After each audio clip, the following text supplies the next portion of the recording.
রেস্টুরেন্টে এত টাকা দিয়ে যে আমরা 5 স্টার মানের চাইনিজ চিকেন ভেজিটেবল কিনে খাই, সেই টাকার অর্ধেক টাকা খরচ করে আর খুব কম সময়ে যদি বাসায় বানিয়ে নেওয়া যায় ঘরোয়া স্বাদের 5 স্টার মানের চিকেন ভেজিটেবল, তাহলে বেশি কথা না বলে শুরু করি আমার আজকের রেসিপি। প্রথমে আমি বোনলেস চিকেন নিয়ে নিয়েছি 250 গ্রাম। এগুলো আমি ছোট ছোট করে টুকরো করে কেটে নিয়েছি। এখানে দিয়ে দিব স্বাদ মতো লবণ, আদা বাটা, রসুন বাটা, গোলমরিচ, তারপরে হচ্ছে কর্নফ্লাওয়ার, সয়া সস।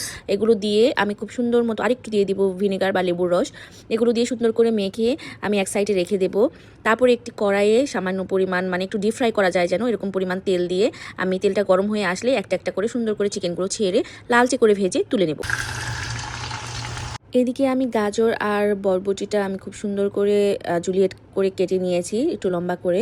আর তারপর আমি এটাকে ভাপ দিয়ে নেব একটু লবণ পানিতে। খুব বেশি একটা সময় গরম পানিতে রাখবো না, জাস্ট একটা বলক চলে আসলেই আমি তাড়াতাড়ি করে নামিয়ে নেব এবং ঠান্ডা পানিতে সবজিগুলোকে ধুয়ে নেব, যাতে সবজির কালারটা একদম ঠিক থাকে, রান্না করলেও দেখতেও অনেক সুন্দর লাগে। এবার একটি কড়াইয়ে আমি সামান্য পরিমাণ তেল দিয়ে নেব, দিয়ে দেব রসুন কুচি।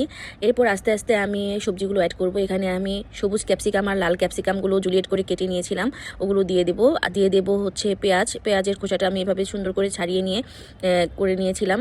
এটা আমি সব কিছু একসাথে তেলের মধ্যে রসুন কুচির মধ্যে দিয়ে দেব স্বাদ মতো লবণ। এগুলো দিয়ে আস্তে আস্তে নাড়তে থাকবো।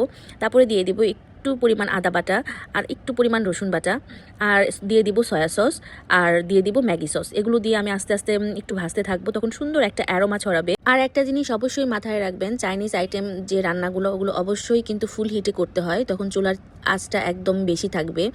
এই পর্যায়ে আমি যে সবজিগুলো একটু ভাপিয়ে নিয়েছিলাম সেই সবজিগুলো অ্যাড করে দেব, দিয়ে আস্তে আস্তে নাড়তে থাকবো এবং সবগুলো উপকরণ একটার সাথে একটা যেন মিশে যায় সেটাও মাথায় খেয়াল রাখতে হবে। এই পর্যায়ে আমি দিয়ে দেব কালো গোলমরিচের গুঁড়ো। এখানে আপনারা সাদা গোলমরিচের গুঁড়ো ব্যবহার করতে পারেন, কোনো সমস্যা নেই। আমার কাছে কালো গোলমরিচের গুঁড়ো ছিল, আমি তাই এটাই অ্যাড করে দিয়েছি।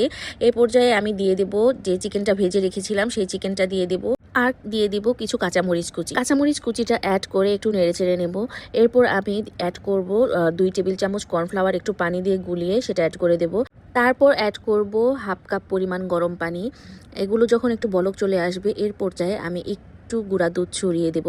এটা কিন্তু আমার একটা সিক্রেট বলতে পারেন, এতে টেস্টটা অনেক মজা হয়। আর তারপর একটু ধনে পাতা কুচি আর পেঁয়াজ পাতা কুচি দিয়ে সুন্দর করে ছড়িয়ে নামিয়ে নেব আমার রেস্টুরেন্ট স্টাইলে চিকেন ভেজিটেবলস। আপনি ঘরে বসেই যদি রেস্টুরেন্ট স্বাদের এরকম ভেজিটেবল খেতে চান, অবশ্যই এই রেসিপিটা ট্রাই করবেন। আর এমন অনেক রেসিপি পেতে আমার পেজটি অবশ্যই ফলো দিবেন এবং ইউটিউব চ্যানেলটি সাবস্ক্রাইব করে দেবেন। আজ আর না, দেখা হবে নতুন অন্য কোনো ভিডিও নিয়ে। সেই পর্যন্ত আল্লাহ হাফেজ।